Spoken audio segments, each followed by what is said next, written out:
If you search van life on Instagram, you'll find over 11 million posts of people who ditch their home for non-conventional life on the road.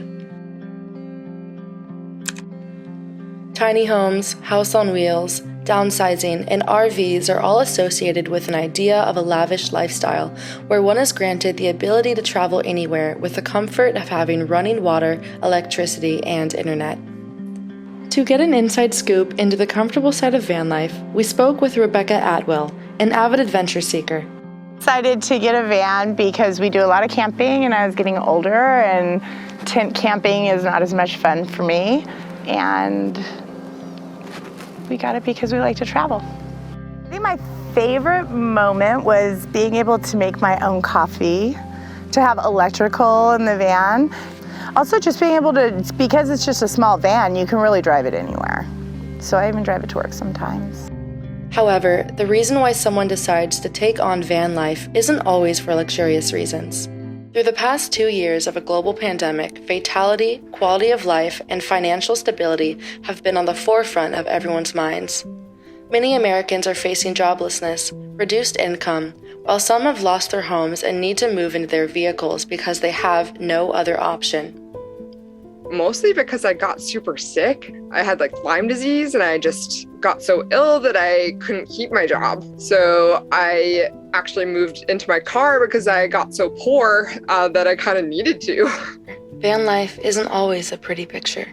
It's not all unicorns and rainbows like you see on Instagram. Just create this magical photo, this capture, this moment in time that is perfection. I was having anxiety attacks and a lot of health issues related to the anxiety of living in my van. For anybody looking at van life, if that's the only thing you're looking at, you're going to get a non-accurate representation of what the life actually is.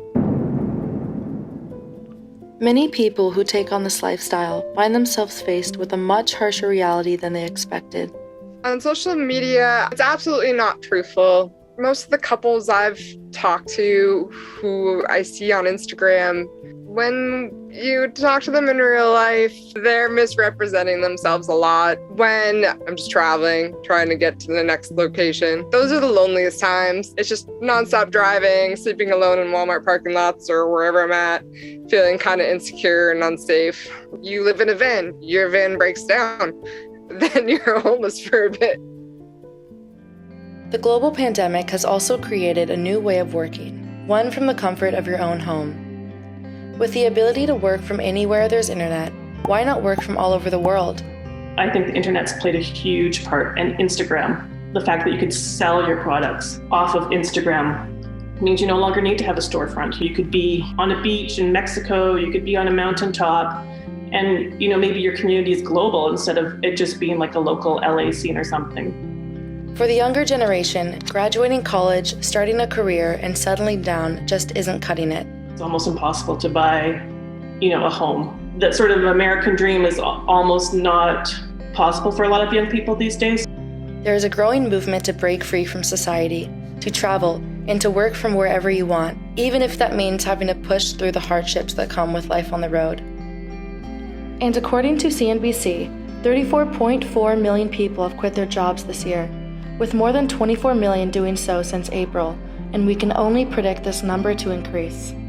In the last 2 years, things have intensified even more, but I think a big part of it is people kind of wanting to live their best lives and knowing that life is short. Maybe just having a job isn't what it's all about, right? Maybe it's about having experiences and being out on the road, and they're willing to sacrifice certain things for that. This is Kate Goff, Zoe Franklin, Mona Patterson, and Kat Grady reporting.